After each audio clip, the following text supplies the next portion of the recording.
ఈ ఏడు నాకు బాగా నాకు ఇబ్బందిగా ఉంది నాకు. కానీ సంతోషం అనేది లేకుండా చేస్తున్నారా మీరు?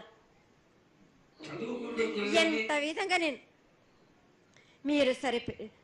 మీరు మట్టుకు సరిపెట్టుకుంటున్నాను అనుకుంటున్నాను.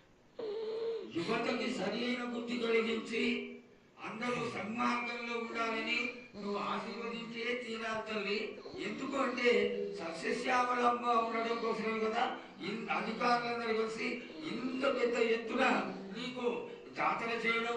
ఈ జాతర లక్షణమే ముఖ్యమైనటువంటిది. నువ్వు వచ్చి మమ్మల్ని అందరినీ ఆశీర్వదించి పిల్లల్ని సరైన మార్గంలో కొట్టి ఈ యొక్క జాతర అనుగ్రహాన్ని తెలియజేస్తూ తరువాత నువ్వు శాంతి పరిహారాన్ని చేస్తే దాన్ని చేసుకుంటాను తల్లి. ఏడేడు కాదు, ఈ ఏడ మీరు నన్ను మాత్రం శాంతి పరచద్దు. నేను మాట్లాడేది చాలా ఉంది వాళ్ళకు. మీరు అనుకుంటున్నట్టు బాలబచ్చలు సరి అయిన దారిలో నేను పెడుతున్నాను కానీ తల్లిదండ్రులు మాత్రం ఊరు మీద వదిలేస్తున్నారు. మీరు మాత్రం అహంకారం ఎక్కువైపోతుంది మీకు. అది తగ్గించుకుంటే మంచి. బాలబచ్చల్ని నేను కాపాడుతూనే ఉంటాను. మీది కూడా ఉండాలి.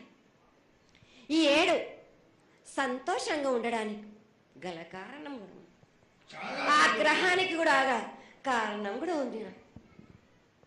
నన్ను సంతోషపరుస్తున్నారు కానీ ఈ విధంగా ఏటేటి నుంచి నేను సంతోషంగా ఆనందంగా ఉంటున్నాను. అన్నిటికీ కూడా నేను సలహాలు ఇచ్చుకుంటూ పోతున్నాను. సమాధానం కూడా చెప్తున్నా, పరిహారాలు కూడా చెప్తున్నా. కానీ ఈ ఏడు మాత్రం నన్ను బాగా నిరుత్సాహపరుస్తున్నారు. మీరు కంట తడి పెట్టేస్తున్నారు. నన్ను చాలా ఇబ్బంది పెడుతున్నారు. మనస్తృప్తి లేకుండా చేస్తున్నారు మీరు. అదేగా అది జరగని కొని తల్లి. నువ్వు నీ సంతోషాన్ని చాలా చక్కగా దోసడంతా నేను కల్పిస్తున్నాను.